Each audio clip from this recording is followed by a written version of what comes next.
Hai,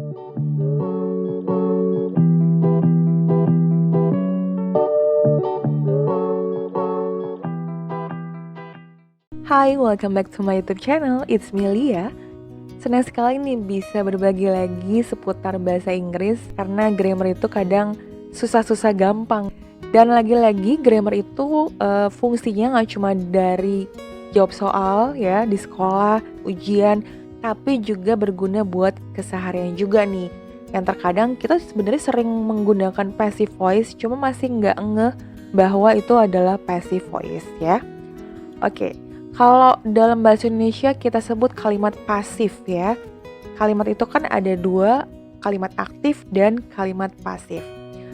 Baik, kayak gimana sih lebih detailnya dan gimana cara gunainnya, apa sih fungsinya, kita langsung aja bahas.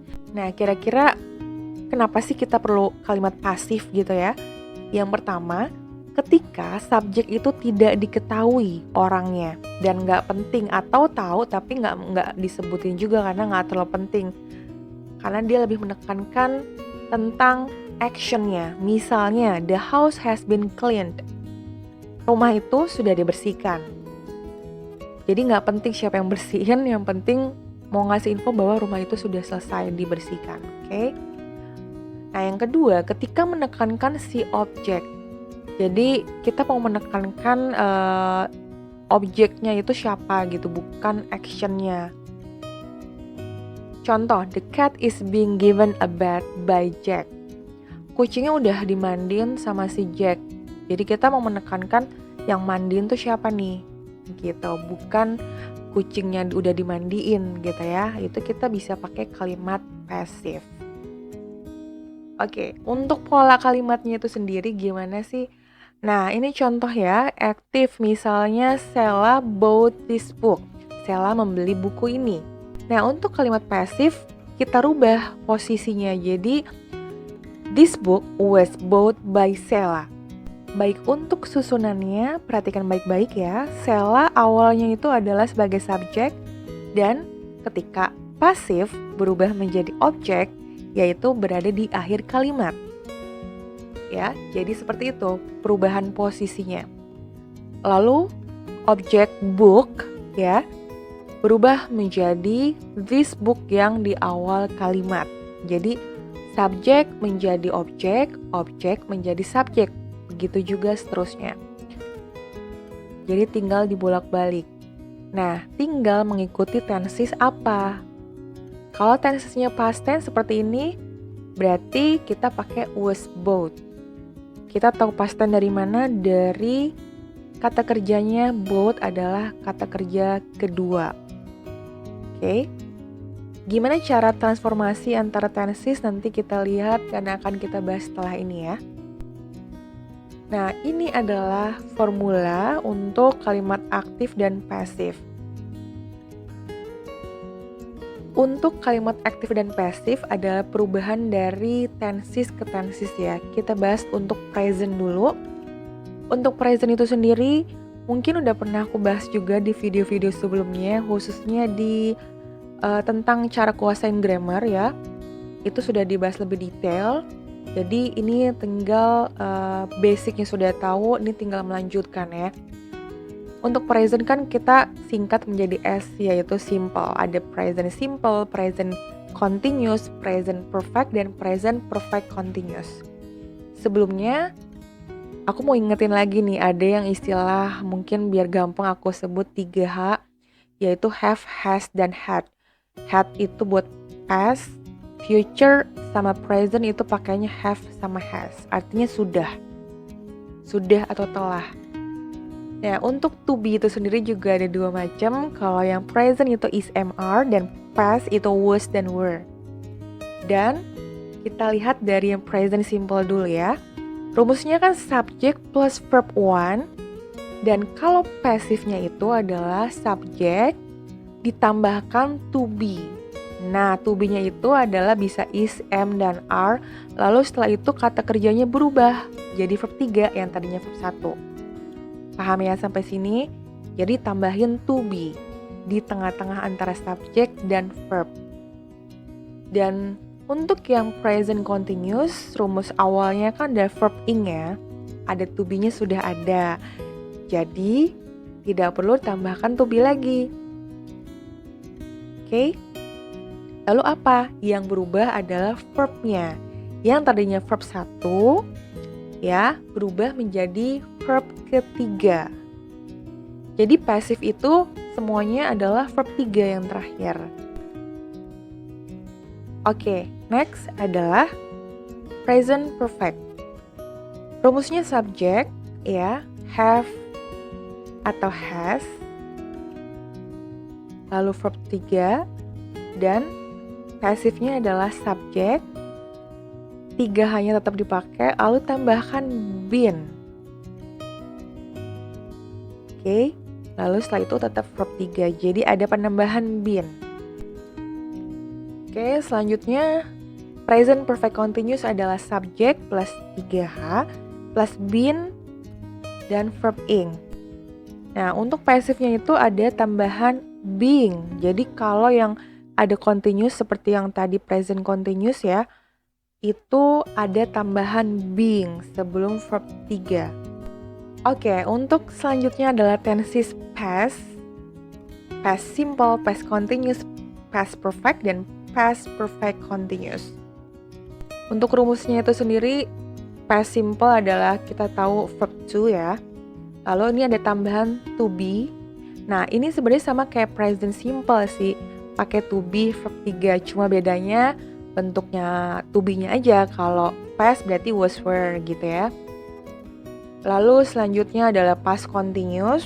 Ini juga rumusnya sama, jadi yang ngebedain adalah to be-nya aja. Jadi rumusnya sama kayak present continuous yang sebelumnya, cuma beda to be-nya satu was were, satu is, am, dan are.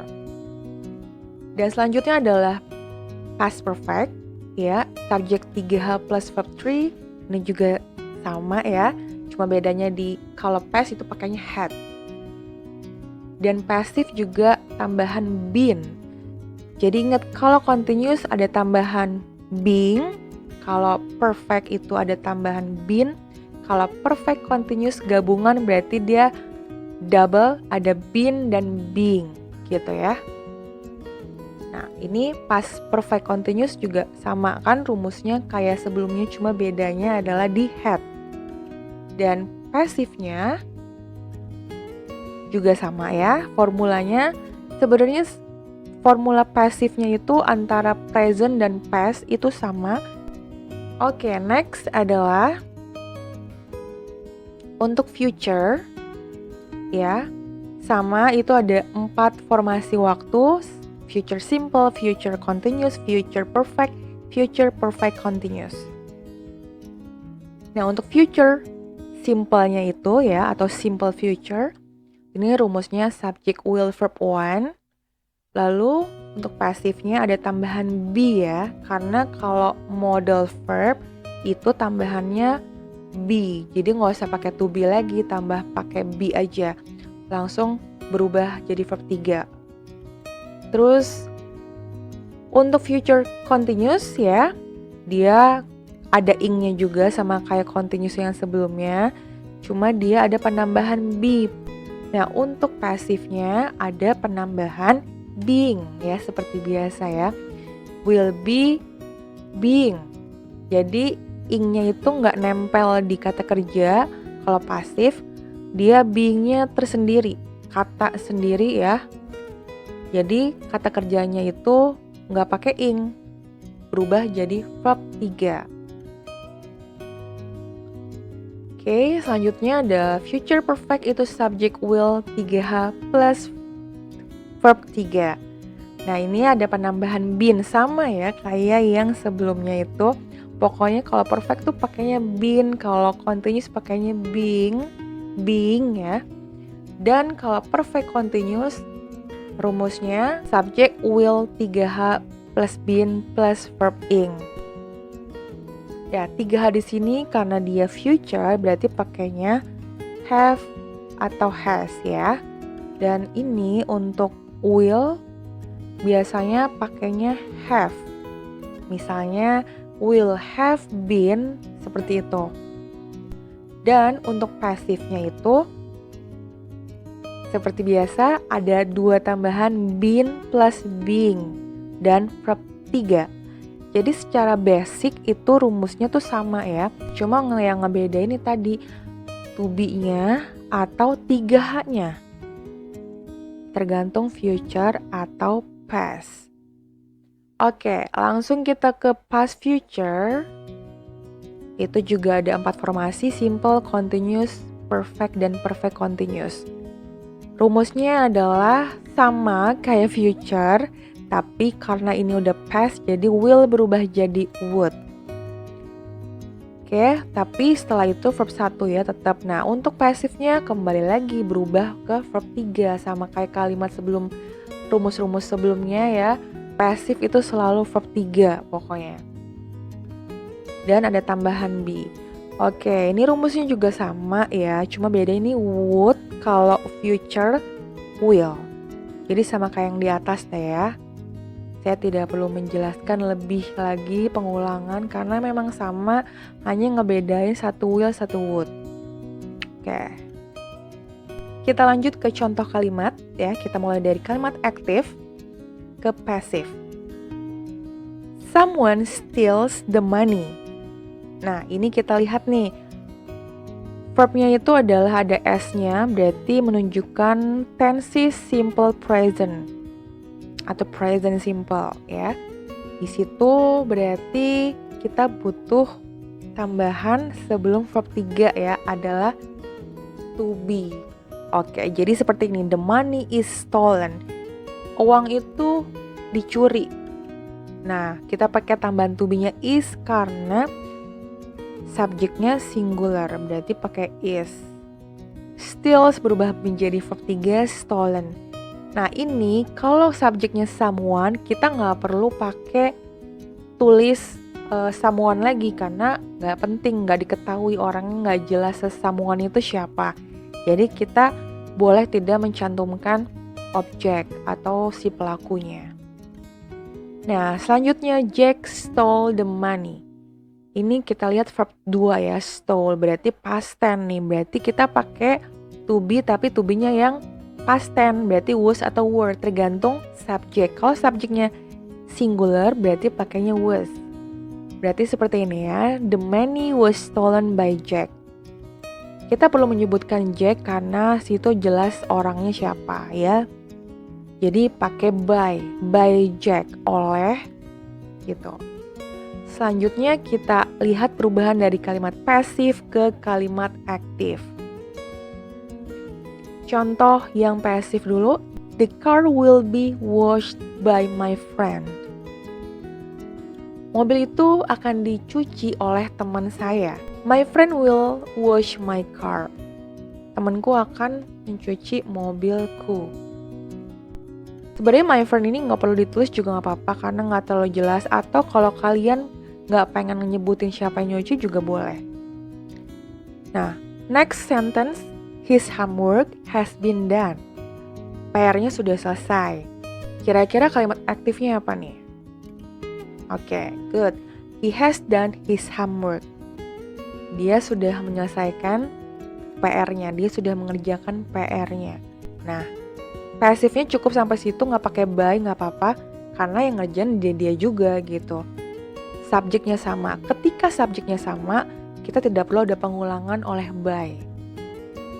Atau ketika subjeknya tidak diketahui, kita juga tidak perlu mencantumkan by.